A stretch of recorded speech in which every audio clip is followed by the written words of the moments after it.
But there's two messages here, right? One is that we're going to be tough on crime, and this cannot stand. Chris, but the other message is that this is it seems as if Frank James is coming out of the 9th. There he is. Yeah, there he is, coming out of the 9th precinct now, being led out of the 9th precinct, being surrounded by NYPD in the East Village of Manhattan there.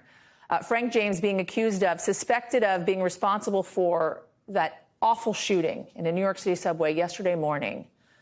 10 people injured by gun, 13 others injured because of smoke inhalation or panic trying to get out of the subway system. 27 hours later, at 1:42 in the afternoon today, he was arrested in the East Village of Manhattan, in the St. Mark's area of Manhattan.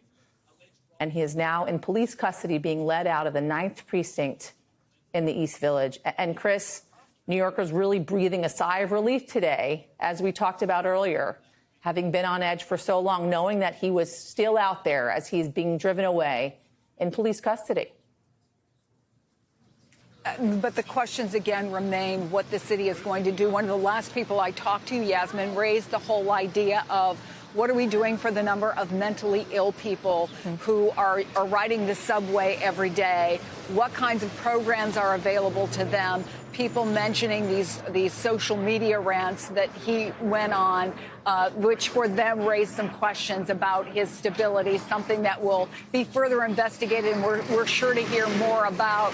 And also to your point of how much of a presence is there going to be, there's a lot of technology out there, including one of the things New York City is looking at is something that essentially does what the checkpoints do when you go through at the airport, but without all of that, basically that can just easily detect if there's some sort of weapon. Is that something that would be useful, acceptable, financially viable? So many questions and so many conversations that are taking place.